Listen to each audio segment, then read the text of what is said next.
Hello everyone. To use audio mixer in NSCaster X1, select audio mixer. You can control each individual channel volume by dragging the bar up and down.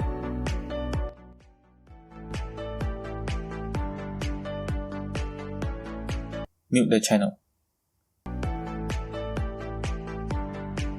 For the master volume, you can control from here. And also mute the volume. You can also do the audio setting from the menu.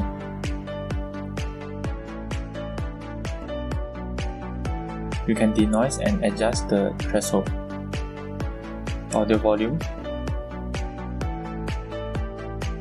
and enable audio follow. That's it. Thanks for watching and hope you guys enjoy the video.